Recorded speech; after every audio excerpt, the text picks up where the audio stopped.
അപ്പോൾ നമുക്ക് ഇതേപോലത്തെ തൊലിയൊക്കെ കറുത്ത പഴമാണെങ്കിലും കുഴപ്പമില്ല, 2 പഴം എടുക്കാം. നമുക്ക് ഒരു സ്നാക്ക് ഉണ്ടാക്കാൻ പോണേണ്. അതിനായിട്ട് നമുക്ക് ചരിച്ചരിയാ പഴം.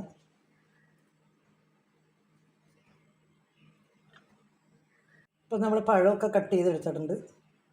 നമുക്ക് അടുത്ത പരിപാടി നോക്കാൻ പോകുന്നത്. അപ്പോൾ ഈ പഴം ഒന്ന് കോട്ട് ചെയ്ത് എടുക്കാൻ വേണ്ടി നമ്മൾ കുറച്ച് മൈദപ്പൊടി എടുത്ത് വെച്ചുകൊണ്ട് ഇവിടെ.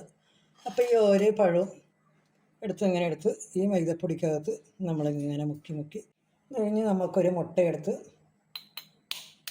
നമ്മൾ ഈ മൈദയിൽ മുക്കി വെച്ചേക്കണം പഴം ഇതേപോലെ ഒരു മുട്ട അടിച്ചെടുത്തിട്ട് ഈ മുട്ടക്കകത്ത് നമ്മളിങ്ങനെ നമ്മൾ എണ്ണയിലോട്ടിടുന്നത്. നമ്മൾ ചെറിയ തീക്കകത്ത് വേണം ഇതിട്ട് വറുത്തെടുക്കാൻ. ഈ സേമിയ പെട്ടെന്ന് കരിഞ്ഞു പോകും, അതുകൊണ്ട് ചെറിയ തീയിൽ വേണം. ഇത് കണ്ടോ, ഞാനിപ്പോൾ ഇട്ടപ്പോൾ കൊച്ചി വിളിച്ചതുകൊണ്ട് അപ്പുറത്തേക്ക് പോയതുകൊണ്ട് പെട്ടെന്ന് കരിഞ്ഞത്. ഇങ്ങനെ ഇത്ര മൂക്കാൻ പാടില്ല, ചെറുതായിട്ടൊന്ന് മൂക്കാനാണ് പാടുള്ളൂ. ഉണ്ടോ, നല്ല ക്രിസ്പി ആയിട്ടാണ് ഇതിരിക്കണത്. കണ്ടോ, നല്ല കിരികിരാന്ന് പറഞ്ഞുകൊണ്ട് നല്ലതാണ്. ഇപ്പോൾ കൊച്ച് ഇവിടെ കിടന്ന് ഒച്ചപ്പാടായിരുന്നു ഞാനിത് ഉണ്ടാക്കിക്കൊണ്ടിരുന്നു. ഇപ്പോൾ ഇവിടെ ആരുമില്ല, ഞാനും കൊച്ചു മാത്രം ഉണ്ടായിരുന്നുള്ളൂ. അപ്പം എങ്ങനെയുണ്ട്, നല്ലതാണോ?